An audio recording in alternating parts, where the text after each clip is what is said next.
Episode. నేను మా అమ్మని గురించి అందరికీ అలాగే చెప్పుకునేవాడిని. అయినా తన గురించి నేరాలు చెప్తున్నానేమోనని అమ్మకు అనుమానం. నాన్నకు చెప్పి బాగా కొట్టిస్తూ ఉండేది. చెప్పుకునేందుకు ఎవ్వరూ లేక ఒక్కడనే ఓ మూల కూర్చుని ఏడుస్తూ ఉండేవాడిని. ఇంకా చెప్పొద్దు అంది నిర్మల. వింటుంటే ఆమెకి ఏడుపు వచ్చేసింది. సాగర్ తను కన్నీళ్లు దుడుచుకొని ఒంటరితనంలోని బాధ నాకు తెలుసు. మిమ్మల్ని చూడగానే నా ఆత్మీయులా అని అనిపించింది. మీకోసం ఏమైనా చెయ్యాలి అని అనిపించింది. మీ గురించి తెలియగానే మీకు రవ్వంత సానుభూతినిచ్చి మీ నుంచి కొంత సానుభూతిని పొందితే మనసుకు తృప్తిగా ఉంటుంది అని అనిపించింది. నాకు పనులున్నాయి అంది నిర్మల చటుక్కున. ఒకరిద్దరు తోడైతే ఎన్ని పనులైనా క్షణాల మీద అయిపోతాయి. ఒంటరిగా పని చేయడంలోని బాధ నాకు తెలుసు. మీకు సహాయపడే అవకాశం నాకు ఇవ్వండి అన్నాడు సాగర్. వద్దు అంది నిర్మల. ప్లీజ్ కాదనకండి. సాగర్ ఆమెకు పనుల్లో సాయపడ్డాడు. పనులు చక్కచక్క అయిపోతున్నాయి. కాసేపు మా గదిలో కూర్చుందాం రండి అన్నాడు సాగర్. గది అనగానే నిర్మల ముఖంలో భయం కనపడింది. మీ ఇష్టం, మీరెక్కడంటే అక్కడే కూర్చుందాం అన్నాడు సాగర్ వెంటనే. అప్పుడు నిర్మల చపాతీ పిండి తడిపి పెట్టింది. ఆమె ఆ పని చేస్తుంటే సాగర్ బంగాళాదుంపలకు చెక్కులు తీశాడు, ఉల్లిపాయ ఒలిచాడు. మీకు నాకు ఒకటే తేడా ఉంది. ఇంట్లో నేను చాలా పని చేసేవాడిని, కానీ మీకున్న ఓర్పు నాకు లేదు. ఏదో ఒక సమయంలో ప్రతిరోజు అమ్మని ఎదిరించేవాడిని, దెబ్బలు తినేవాడిని. దెబ్బలు తినడానికి అమ్మని ఎదిరించడమే అవసరం లేదు అందే నిర్మల. అవును అన్నాడు సాగర్. తర్వాత నెమ్మదిగా చపాతీలు అంటే మీకు ఇష్టమేనా అన్నాడు. నిర్మల తల అడ్డంగా ఊపింది. నేను అనుకున్నాను అన్నాడు సాగర్. మా అమ్మ కూడా ఇంట్లో నాకైతే ఇష్టం ఏవి కావో అవే చేసేది. చేసి ఊరుకోదు, మిగిలినవన్నీ నన్నే తినమంటుంది. ఆ రోజు ఉప్మా విషయంలోనూ అంతే జరిగింది. సమయానికి దేవుళ్ళ మీరు వచ్చి రక్షించారంటూ నిర్మల అతడికి జరిగిందంతా చెప్పింది. సాగర్ మనసులో తన్ని తానే మెచ్చుకున్నాడు. సంభాషణ సరైన దారిలోనే నడుస్తోంది. కానీ అతడు చపాతీలకు పిండికేసి భయంగా చూసి ఇవి ఎన్ని చపాతీలు అవుతాయి అన్నాడు. నిర్మల అర్థం చేసుకుని ఎన్నైతే మాత్రం మీకేం నష్టం, రాత్రి భోజనం మీరు బయట చేస్తారుగా అంది. అది సరే అని ఈ రాత్రికి మీరు నా అతిథి కావాలి, ఒప్పుకుంటారా అన్నాడు సాగర్. రాత్రికి అతిథి అన్న మాట ఎబ్బెట్టుగా తోచింది నిర్మలకి. మీరనేది ఏమిటో నాకు అర్థం కావడం లేదు అన్నదామె. అన్నీ చెప్తాను, ముందు మీకేమిష్టమో చెప్పండి అన్నాడు సాగర్. అంటే అదే ఇడ్లీలా, దోశలా, పెసరట్లా, వడలా, ఏమిటో చెప్పండి అన్నాడు సాగర్. ఎందుకు? మీరు ఏమిటో చెప్పండి, నేను ఎందుకో చెప్తాను. ఇడ్లీ కారప్పొడితో నాకెంతో ఇష్టం అందే నిర్మల. అయితే ఈ రాత్రికి మీరు తినగలిగినన్ని ఇడ్లీలు నా గదిలో ఏర్పాటు చేస్తాను అన్నాడు సాగర్. రాత్రి ఏంటి? మీ గది ఏమిటి? ఏమిటి మీరు అనేది అందే నిర్మల. ఐఎమ్ సారీ అన్నాడు సాగర్. కంగారులో అనుకున్నది సరిగా చెప్పలేకపోయాను నేను. మీ వాళ్ళందరి భోజనాలు అయ్యాకే కదా మీ భోజనం. ఈ రోజుకు మీ ఇంట్లో చపాతీలు, అవి మీకు సహించవు. రాత్రి 8ంటికి మీ వాళ్ళు భోజనాలు అయిపోతాయి. ఆ సమయానికి నా గదిలో ఇడ్లీలు సిద్ధంగా ఉంటాయి. వేడివేడి ఇడ్లీలు, మంచి నెయ్యి, కారపొడి, కొబ్బరి చట్నీ. నేనేమో గదిలో నుంచి బయటకొచ్చి అత్తయ్యతో గది కాస్త శుభ్రంగా తుడిపించమని చెప్తాను. మీరు వచ్చే వరకు అత్తయ్యను కబుర్లలో పడేస్తాను. అది సంగతి. ఐఎమ్ సారీ అంది నిర్మల వెంటనే. ఏ, నా ఆతిథ్యం మీకు ఇష్టం ఉండదా? అది కాదు, నేను మిమ్మల్ని తప్పుగా అర్థం చేసుకున్నాను. ఓ అదా అని సాగర్ నెట్టొచ్చాడు. ఇందులో మీ తప్పేం లేదు, తప్పంతా నాదే. ఒంటరిగా మిమ్మల్ని ఇలా కలుసుకొని మాట్లాడడం మనకు మంచిది కాదు. మనసు మంచిదైనా వయసు చాలా చెడ్డది అన్న సామెత ఉంది. మీ సాయంతో పనులన్నీ ఇట్టే అయిపోయాయి. చాలా చాలా థ్యాంక్స్ అంది నిర్మల మాట మారుస్తూ. మీరు అనుమతిస్తే రోజు ఇలాగే మీకు సాయపడగలను అన్నాడు సాగర్ ఆశగా ఆమె వైపే చూస్తూ. ఈరోజు నేను అనుమతించానా అన్నది నిర్మల. మీ ప్రశ్నలోనే నాకు సమాధానం దొరికింది. ఇక మీ వద్ద సెలవు తీసుకుంటాను. రాత్రికి ఇడ్లీల విషయం మర్చిపోకండే. నేను తెచ్చిన వాటిలో ఒక్కటి కూడా మర్చిపోకూడదు అన్నాడు సాగర్. నిర్మల, వెళ్ళి సాగర్ గది శుభ్రం చేసిరా, అద్దంలా ఉండాలి గది అంది మాణిక్యాంబ. సాగరు ఆమెకప్పుడు ఎదురుగా ఉన్నాడు. నిర్మల డైనింగ్ టేబుల్ శుభ్రం చేస్తోంది. నిర్మల చీపురు తీసుకుని సాగర్ గదిలోకి వెళ్ళింది. అక్కడ సాగర్ తెచ్చివేసుకున్న అందమైన మంచం మీద ఫోమ్ బెడ్, మంచానికి కాస్త దూరంగా ఒక టేబుల్, దాని మీద ఒక స్టీల్ క్యారియర్. నిర్మల గది తలుపులు వేసింది. క్యారియరు విప్పింది. ఒక దాంట్లో చట్నీ, మరొక దాంట్లో కారపొడి, ఇంకో దాంట్లో నెయ్యి, తర్వాతి 2 గిన్నెల్లోనూ ఇడ్లీలు ఉన్నాయి. మొత్తం 16 ఇడ్లీలు. నిర్మలకు కడుపులో కరకర ఆకలి. చపాతీలను తలుచుకుని సగానికి చచ్చిపోయిన ఆకలి ఇప్పుడు రెట్టింపై విజృంభించసాగింది. తిని కొద్ది నెలలు దాటిన ఇడ్లీలంటే ఉన్న మోజు కూడా ఆ ఆకలికి జతపడింది. 5 నిమిషాల్లో 16 ఇడ్లీలు తినేశాక నిర్మలకు కడుపు నిండిపోయినట్టు అనిపించింది. మనసుకు తృప్తిగా అనిపించింది. అప్పుడు ఆమె తన ఆఖరి గిన్నెలో ఏముందో అని చూసింది. అంతవరకు ఆమె ఆ గిన్నెలో ఏముందో అని ఆలోచించలేదు. ఆ గిన్నెలో మడిచిపెట్టిన కాగితం ఒకటి ఉంది. పక్కనే చిన్న పెన్సిల్ ఉంది. నిర్మల కాగితం ఇప్పింది. నా ఆతిథ్యం మీకు నచ్చితే నన్ను అభినందించొద్దు. రేపు మధ్యాహ్నం మన ఇద్దరం కలిసి భోంచేద్దాం. మీకేం కావాలో ఈ కాగితం వెనక వైపున ఇందులో ఉన్న పెన్సిల్తో రాయండి. మీరేం రాయపోతే నా ఆతిథ్యం మీకు నచ్చలేదు అని అనుకుంటాను. నిర్మల సందేహించకుండా కాగితం వెనక తనకిష్టమైన కొన్ని రాసి గది తొడవకుండానే అక్కడి నుంచి బయటపడింది. ఇల్లు శుభ్రంగా తుడిచావా అని అడిగింది మాణిక్యమ్మ. నిర్మల తలూపింది. వెళ్ళి చపాతీలు తిను. అప్పుడు సాగర్ నిర్మల వంక చూశాడు. అతడు ఆశించిన కృతజ్ఞత కనపడింది. నిర్మల చపాతీలు తినే పరిస్థితిలో లేదని అతడికి తెలుసు. అందుకే మరి కాసేపు మాణిక్యమ్మను అతడు కబుర్లలో ఉంచాడు. నిర్మల తన చపాతీలు దొడ్డి గుమ్మంలోంచి బయటకు పారేసింది. మరుక్షణంలోనే వీధి కుక్కలు వాటి కోసం కాట్లాడుకున్నాయి. చాలా హుషారుగా కనిపిస్తున్నావు అన్నాడు చంచలరావు సాగర్ వంక అనుమానంగా చూస్తూ. నువ్వు వారాల తరబడి ప్రయత్నించి సాధించలేంది నేను ఒక్క రోజులో సాధించాను. హుషారుగాక మరేమిటి అన్నాడు సాగర్. అంటే కంగారు పడకు, పెట్టె త్వరగా దారిలోకి వచ్చింది. నిన్న రాత్రి ఆతిథ్యం స్వీకరించింది. ఈరోజు మధ్యాహ్నం మేమిద్దరం కలిసి భోంచేయబోతున్నాం అన్నాడు సాగర్. అదెలా? ఆమెకి ఇష్టమైన టిఫిన్ ఏమిటో నిన్న తెలుసుకొని ఇచ్చాను. ఇష్టమైన భోజనం ఈరోజు ఏర్పాటు చేశాను. అంటే తిండికి మొహం వాచి ఉంది. ఆ పిల్లని తిండి పెట్టి మంచి చేసుకుందాము అని అనుకుంటున్నావు అన్నమాట. ఇది నాకు తెలియనే లేదే అన్నాడు చంచలరావు. నువ్వు మొత్తం అంతా భౌతికంగానే ఆలోచిస్తావు అన్నాడు సాగర్ కాస్త చిరాగ్గా. భౌతికం కాకపోతే నువ్వు మాత్రం నిర్మలను మనసారా ప్రేమిస్తున్నావా ఏంటి అంటూ ఎదురు ప్రశ్న వేశాడు చంచలరావు.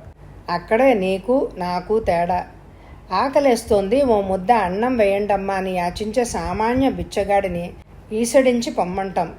హుందాగా చెయ్యెత్తి దీవించే కాషాయాంబర దారిని వెనక్కి మరీ ఇంటికి తెచ్చుకొని పంచభక్ష పర్వాణాలు పెడతాం.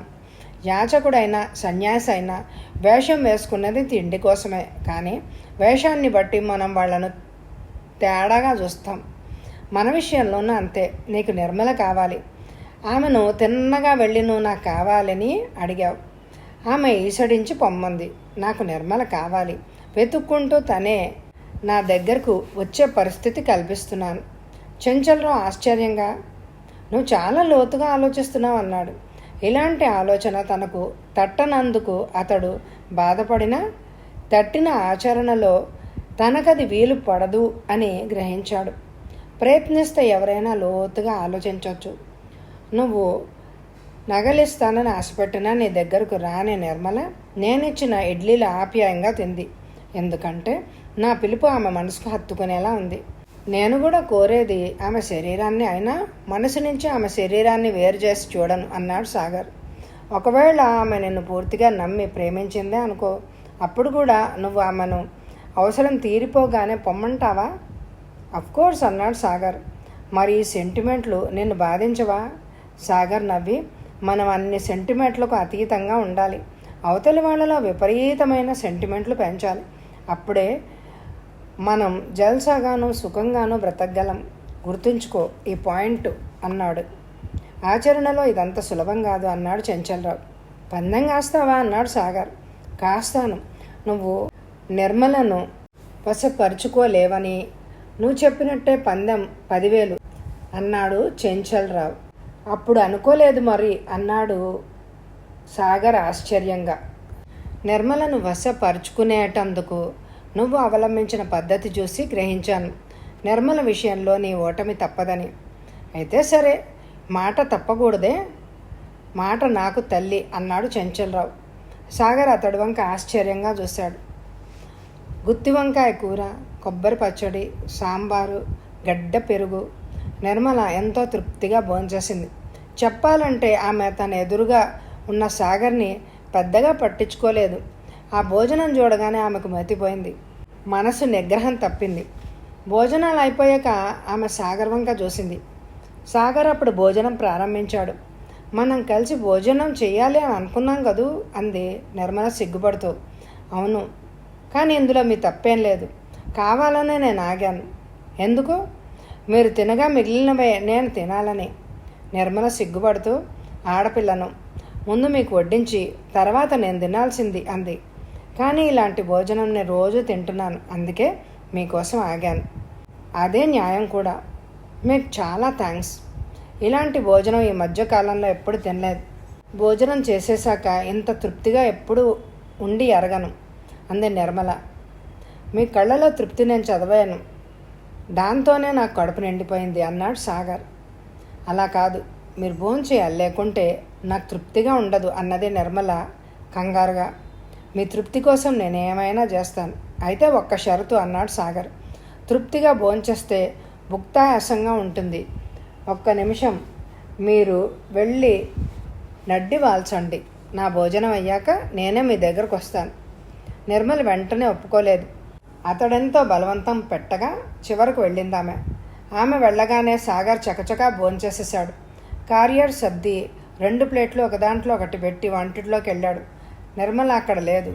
ప్లేట్లు క్యారియర్లు అక్కడ వదిలేసి నిర్మల కోసం వెతకసాగాడు. ఒక గదిలో నేల మీద చాప పరుచుకొని నిద్రపోతోంది నిర్మల. సాగర్ ఆమె వంకే పరీక్షగా చూశాడు. మట్టిలో మాణిక్యంలాగా ఉందామె.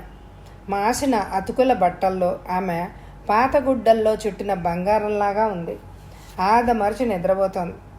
ఆమె ఒంటి కింద పరుపు లేదు, తల కింద దిండు లేదు, పైన తిరిగే ఫ్యాన్ కూడా లేదు. గది కాస్త ఉక్కగా కూడా ఉంది. ఉక్కకు నిద్ర జతకాగా ఆమె ఒంటి మీద చెమట కనబడుతోంది.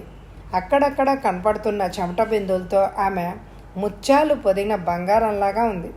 ముగ్ధుడై ఆమెను చూశాడు సాగర్. ఈమె అపురూప సుందరి అని అనుకున్నాడు అతను మనసులో. అలా కొద్దిసేపు ఆగకుండా ఆమెనే చూశాక అతడికి నిర్మల పనుల విషయం గుర్తొచ్చింది. అప్పుడున్న పరిస్థితుల్లో ఆమెను నిద్ర లేపడానికి అతడికి మనస్కరించలేదు. సాగర్ కూడా ఆలస్యం చేయలేదు. వంటగదిలో అంట్ల గిన్నెలు, స్నానాల గదిలో బట్టలు రెండింటినీ చకచకా శుభ్రం చేసేశాడు. అలాంటి పనులు అతడు ఎప్పుడు చేసే అరగడు. కానీ నిర్మలను తలుచుకుంటే ఏ పని అతడికి శ్రమ అనిపించదు. పనులన్నీ అయ్యాక అతడు నిర్మల వద్దకు వెళ్ళాడు. ఆమె ఇంకా అలాగే నిద్రపోతోంది. ముందు అతడు ఆమెను తట్టి లేపాలి అని అనుకున్నాడు. తర్వాత నిర్మల అని పిలవాలి అని అనుకున్నాడు. కానీ ఆమెకు నిద్రాభంగం కలిగించడానికి అతడికి మనస్కరించలేదు. అక్కడ కూర్చుని ఆమెను చూడసాగాడు. నిద్రలో ఆమె ముఖం ఎంతో అమాయకంగా ఉంది. ఆమె ముఖం చూస్తుంటే అందమైన పసిపాపను చూస్తున్నట్టే ఉంది. సాగర్కి వంగి ఆమె ముఖాన్ని ముద్దు పెట్టుకోవాలి అని అనిపించింది. అతి కష్టం మీద అతడు ఆ కోరికను నిగ్రహించుకున్నాడు. సాగర్ ఆలోచనల నిండా నిర్మల. ఆమె చాలా దురదృష్టవంతురాలు. అంత దురదృష్టానికి ఆమె తగదు. ఉన్న దురదృష్టం చాలదన్నట్లు తను ఆమెను వంచబోతున్నాడు. అప్పుడు ఆమెకి ఏమవుతుంది? తన వంచనకు గురయ్యాక మళ్ళీ ఆమె ఇంత ప్రశాంతంగా నిద్రపోగలదా? కోరిక భౌతికమే అయినా మనసు తట్టి పిలవాలని అతడికి తెలుసు. కానీ ఆ ప్రయత్నంలో తన మనసు గురించి అతడు ఆలోచించలేదు. అతడు మనసు నిర్మలను అభిమానిస్తోంది, ప్రేమిస్తోంది. చెంచలరావుతో అతడు 10,000 పందెం కట్టాడు. సాధారణంగా సారథి పందెం కట్టడు. కట్టిన ఏ పందెము అతడు వాడలేదు. ఏ సెంటిమెంటు నిన్ను బాధించదా అన్నాడు చెంచలరావు. బాధించదు అని చెప్పాడు సాగర్. ఇప్పుడు నిర్మల మొహం చూస్తుంటే చెంచలరావు ప్రశ్న మళ్ళీ అతడికి గుర్తొస్తోంది. కానీ తన బదులు అతనికి నచ్చలేదు. నిర్మలను తాను వంచగలడా? వంచలేకపోతే 10,000 వదులుకోవాలి. వంచగలిగితే ఆ తర్వాత నిర్మలను పెళ్లి చేసుకుంటావా అన్నాడు చెంచలరావు. అదెలా కుదురుతుంది? తన పెళ్లి నిర్మలతో జరగడం అసాధ్యం. సాగర్ ఆలోచిస్తూనే ఉన్నాడు. వీధి తలుపు చప్పుడైంది. నిర్మల అన్నాడు సాగర్. నిర్మల కదలలేదు. నిర్మల అన్నాడు సాగర్ మరికాస్త గట్టిగా. అంతకంటే తను స్వరం పెంచితే బయటకు వినపడుతుంది. సాగర్ ఒక నిర్ణయానికి వచ్చాడు.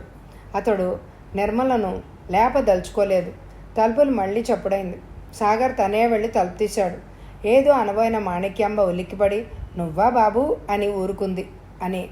నేను బయటకెళ్ళాలని డ్రెస్ చేసుకోబోతుండగా నువ్వు తలుపు తట్టావత్తయ్యా. ఎవ్వరూ తీయడం లేదని నేను వచ్చాను. ఇంట్లో ఎవరున్నారు అని ఏమీ అడగనట్టు అడిగాడు అతను. నిర్మల్ ఉండాలి. ఏ బాత్రూమ్కైనా వెళ్ళిందేమోలే, నేను చూసుకుంటాను, వెళ్ళు అంది మాణిక్యాంబ. సాగర్ కదలబోతూ ఉండగా, బాబు వీధి వైపు నుంచి మసలే వీలుంది కదా, మేము లేనప్పుడు ఇంట్లోంచి మసలకు చూసేవాళ్ళకు బాగుండదు అంది మాణిక్యాంబ. సాగర్ చటుక్కున ఆమెకు పాదాభివందనం చేసి, ఈ ఇల్లు మా ఇల్లులాగే అనిపిస్తుంది నాకు. నా వల్ల ఏదైనా తప్పు జరిగితే నువ్వే చెప్తూ ఉండాలి. నేను ఇంకా చిన్నవాణ్ణి కదా, నన్ను మన్నించత్తయ్యా అన్నాడు. మాణిక్యాంబ తడబడి, అబ్బే అదేం లేదు, ఆడపిల్లలున్న ఇల్లు కదా, అందుకని అలా చెప్పాను. నీ మీద నాకు చాలా నమ్మకం ఉండబట్టే కదా ఇల్లు అద్దెకిచ్చాను అంది. సాగర్ తన గదిలోకి వెళ్ళిపోయాడు. తర్వాత మాణిక్యాంబ అక్కడి నుంచి నిర్మల కోసం వెతికింది. తను ఊహించిన చోట్లెక్కడా లేదు ఆమె. చివరకు ఒక గదిలో చాప మీద ఆదపరిచి నిద్రపోతున్న నిర్మలను చూసి ఆశ్చర్యపోయింది ఆమె. నిర్మల ఎప్పుడూ ఇలా పడుకోలేదు. నిర్మల అంది మాణిక్యాంబ. నిర్మల కదలలేదు, మెదల్లేదు. ఏ జ్వరమైనా వచ్చిందేమోనని మాణిక్యాంబ ముందుకు వంగి నిర్మల నడుమును తాకింది. ఒళ్ళు మామూలుగానే ఉంది. ఒక్క కుదుపు కుదిపి నిర్మల అంది. అప్పుడు నిర్మల ఉలిక్కిపడి లేచి కూర్చుంది. కానీ కళ్ళల్లో మత్తింకా వేడలేదు. నేను వెళ్ళాక నువ్వు చేసిన పని ఇదా అంది మాణిక్యాంబ. నిర్మలకప్పుడు మత్తు వీడింది. కళ్ళు విప్పి ఎదురుగా ఉన్న మాణిక్యాంబను చూసింది. నేను వెళ్ళాక పనులేమైనా చేశావా అంది మాణిక్యాంబ. ఆమె గొంతు ఉరుముతున్నట్టే ఉంది. ఒకసారి ఆమె బుర్ర చురుగ్గా పనిచేసింది. జరిగిందంతా ఆమె గుర్తొచ్చింది. సుష్టిగా భోంచేసేసరికి ఒళ్ళు తెలియని నిద్ర పట్టేసింది. పనులన్నీ అలాగే ఉండిపోయాయి. ఇప్పుడేం చేయాలి? ఏంటే అలా మొద్దులా చూస్తున్నావు? ఎప్పుడూ లేనిది నిద్ర ఏమిటి? అవతల పిల్లలు వచ్చే వేళవుతోంది. టిఫిన్కి ఏమైనా రెడీ చేసావా అంది మాణిక్యాంబ. నిర్మల మాట్లాడకుండా అక్కడి నుంచి లేచి తప్పించుకుని పరిగెట్టుకెళ్ళింది. అప్పుడు మాణిక్యాంబకు ఆమె ఏ పని చేయలేదని అర్థమైంది. నిర్మల కంగారుగా పరిగెత్తి చూసుకుంటే వంటిట్లో గిన్నెలు తళతళా మెరుస్తున్నాయి. దొడ్లో బట్టలు దగదగా మెరుస్తూ ఆరుతున్నాయి. ఆ పైన వంటిట్లో ఒక ప్లేట్లో బజ్జీలకని సన్నగా తరిగిన బంగాళాదుంప ముక్కల్ని చూసింది ఆమె. ఇవన్నీ ఎవరు చేశారు అని అడిగిందా ఆమె మనసు. సాగర్ బదులిచ్చింది ఆమె మనసు. ఇది కళ నిజమా అన్నదామె మనసు. నిద్రకు మించిన మనశ్శాంతి ఆ క్షణంలో ఆమెకి కలిగింది. నేను అరవిందను. అర్జెంటుగా బయలుదేరి మోతీ మహల్ థియేటర్ ఎదురుగా ఉన్న పార్కు లోపల తెల్ల గులాబీ గుబుర్లున్న చోటుకి రా. పార్కు బెంచ్ మీద కూర్చొని నీ కోసం ఎదురు చూస్తూ ఉంటాను. అవతల ఫోను క్లిక్ మంది. సాగర్ ఫోన్ పెట్టేసి స్కూటర్ మీద అప్పటికప్పుడు మోతీ మహల్ థియేటర్ ముందున్న పార్కు దగ్గరికి వెళ్ళాడు. స్కూటర్ తాళం వేసేసి హెల్మెట్ చేత్తో పట్టుకొని లోపలికి వెళ్ళాడు. చెప్పిన చోట అరవింద అతడి కోసం ఎదురుచూస్తోంది. అతడిని చూడగానే లేచి నిలబడి, ఏంటి బొత్తిగా ఈ మధ్య కంట్లో నలిసైపోయావు అంది. నువ్వెన్నాళ్ళు నన్ను చూడకుండా ఉండగలవో తెలుసుకుందామని అన్నాడు సాగర్. నీ మాటగారితనం గొప్పదే గాని అసలు కారణం చెప్పు అంది అరవింద. అర్జెంటుగా నన్ను ఎందుకు రమ్మన్నావో నువ్వు నాకు ముందు చెప్పు, అప్పుడు నేను అసలు కారణం చెప్తాను అన్నాడు సాగర్. అంటే నీకు ఆలోచించుకునేందుకు టైం కావాలి అన్నమాట. ఎలాగైనా అనుకో అన్నాడు సాగర్. కనీసం రోజు విడిచి రోజైనా మనం కలుసుకునేవాళ్ళం. ఇప్పుడేమో బొత్తిగా మా ఇంటికి రావడమే మానేశావు. కారణం తెలుసుకుందామనే పిలిచాను. చూడు అరవింద, అస్తమాను కలుసుకుంటే మన పరిచయం పాతపడిపోతుంది. పెళ్లినాటికి మన పరిచయం తాజాగా ఆకర్షణీయంగా ఉండాలని ఇప్పటి నుంచే కాస్త దూరంగా ఉంటున్నాను అన్నాడు సాగర్. మరి మన పెళ్ళెప్పుడు? పెళ్ళా అప్పుడే అన్నాడు సాగర్ కంగారుగా. అప్పుడే అనడానికి నువ్వేమైనా చంటి పిల్లాడివా? చంటి పిల్లాడు, అదే నా భయం. పెళ్లి చేసుకుంటే చంటి పిల్లాడు. సరే, నీ భయం ఇంకా ఎన్నాళ్ళు ఉంటుంది? నా భయం నీకు అర్థం కాదులే అన్నాడు సాగర్. నువ్వు చెప్పు, నేను అర్థం చేసుకుందుకు ప్రయత్నిస్తాను. 1000 ఏళ్ల పూజారిని నేను. పెళ్ళంటే ఒకే దేవతకి పూజారిగా ఉండిపోవాలి. ఇప్పటి నుంచి అందుకు సిద్ధంగా లేను. నేను దేవతను గాను, నువ్వు నాకు పూజలు చేయొద్దు. నువ్వు దేవతవి కాకపోతే నిన్ను నేను పెళ్లి చేసుకోను. దేవతను పెళ్లి చేసుకున్నాక పూజ చేయకుండా ఉండలేను. మాటలు నేర్చావు, కానీ మన పెళ్ళి ఎప్పుడో చెప్పు. నీకు తొందరగా ఉందా? ఎందుకంత తొందర? నేను 1000 ఏళ్ల పూజారిని కదా, అందుకు. అంటే నువ్వు 1000 ఏళ్ల పూజారివి. 1000 ఏళ్లలో 1000 మంది దేవతలు ఉంటారు. ఏ దేవత నిన్ను మాయం చేస్తుందో అనేది నా భయం. ఒకసారి మన పెళ్లి జరిగిపోతే నాకు ఆ భయం ఉండదు. నేనంటే నీకెందుకంత ఇష్టం అన్నాడు సాగర్. పెద్దలు చిన్నప్పుడే నిర్ణయించిన పెళ్ళి మనది. అంచేత చిన్నప్పటి నుంచి నిన్ను తప్ప వేరెవ్వరిని మనసులో ఊహించుకోలేదు నేను అంది అరవింద. అరవింద, కోటిళ్లలో కోటి దేవతలు ఉండొచ్చు, కానీ ఎప్పటికీ నా దేవతవు నువ్వే. ప్రస్తుతం కొంతకాలం పాటు నేను బిజీగా ఉంటాను. నిన్ను కలుసుకోలేకపోతే ఏమనుకో. నేను నిన్ను తప్ప ఇంకెవరిని పెళ్లి చేసుకోను అన్నాడు సాగర్. నీ మాటలు నమ్మమంటావా? నీకు అందముంది, సొగసుంది, నీ వెనక డబ్బుంది, నీకు నా మీద కొండంత అభిమానం ఉంది. చిన్నతనం నుంచి కలిసిమెలిసి ఒకరికొకరు బాగా అర్థం చేసుకున్నాం. నా పెద్దలకు నీ పెద్దలకు మన పెళ్ళి అంగీకారం అయింది. నిన్నుగాక వేరెవరిని నేను పెళ్లి చేసుకుంటాను అని అన్నాడు. నువ్వు మాట్లాడుతూ ఉంటే నిజం చెప్తున్నావో వేళాకోళం చేస్తున్నావో నాకు తెలియడం లేదు. నీకు నమ్మకం కలిగించాలంటే నేనేం చేయను? అరవింద చేతులు జాపి ఒట్టు వేయమంది. ఒట్టు వేస్తే నీకు నమ్మకమా అన్నాడు సాగర్. అయితే నీ మీద ఒట్టు అంటూ ఆమె చేతిలో చెయ్యేశాడు. అరవింద అతడి చేయిని గట్టిగా పట్టుకుని, ఇప్పుడు నేను నిన్ను నమ్ముతున్నాను అని అంది. నిన్ను నమ్మించే ఉపాయం చెప్పావు. పెళ్ళయ్యాక ఇది నాకు బాగా ఉపయోగపడుతుంది అన్నాడు సాగర్. అంత సులభమేం కాదు. చిన్నప్పుడు ఒకసారి నా మీద ఒట్టేసి అబద్ధం చెప్పావు. అప్పుడు నాకు పెళ్ళున జ్వరం కాసింది. ఆ తర్వాత నువ్వెప్పుడు ఒట్టేసి నన్ను మోసం చేయలేదు అంది అరవింద. అరవింద, నిన్నే కాదు, ఒట్టేసి నేను ఎవ్వరినీ మోసం చేయలేదు. చిన్ననాటి ఆ సంఘటన నా మనసులో గాఢంగా నాటుకుపోయింది. ఒట్టంటే నమ్మకం ఏర్పడింది. అప్పుడు అరవింద సాగర్ కన్నుల్లో నిజాయితీని చూసింది.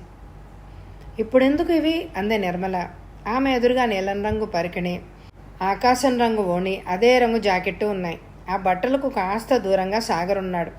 మొదటిసారి చెంచలరావు మిమ్మల్ని ఈ దుస్తుల్లో చూశాడు. ఆ తర్వాత మిమ్మల్ని వర్ణించాడు. వాడు వర్ణిస్తే కోతిని ఎలుగుబంటిలాగా ఊహించుకుంటాం. అంత పాడుగా వర్ణిస్తాడు వాడు. అసలు వాడికి వర్ణించాలి అనే కోరిక సాధారణంగా పుట్టదు. అడగకుండా మిమ్మల్ని వర్ణించాడు అంటే మీలో ఏదో గొప్ప విశేషం ఉంది అని అనిపించింది. ఆ దుస్తుల్లో మిమ్మల్ని చూడాలన్న కోరిక నాలో బలంగా ఉంది అన్నాడు సాగర్. నిర్మల తటపటాయించింది. మీరు నా అభిమానాన్ని శంకిస్తున్నారు.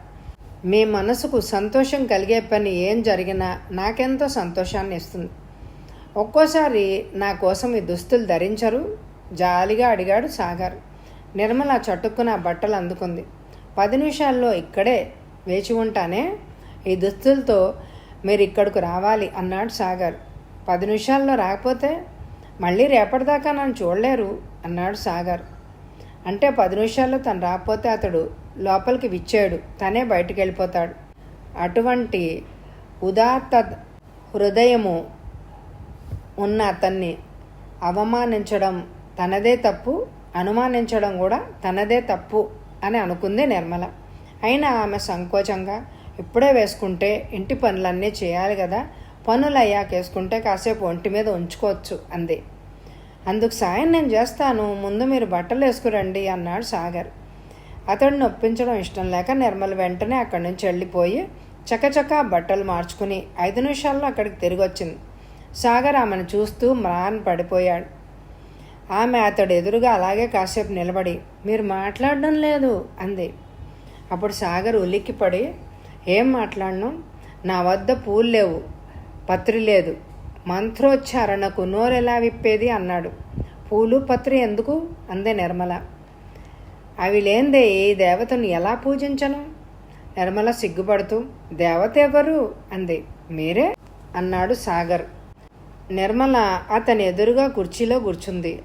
నేను దేవతని కానని నాకు తెలుసు, కానీ నన్ను దేవత అన్నందుకు మీకు థ్యాంక్స్ చెప్పుకోవాలి అని అంది.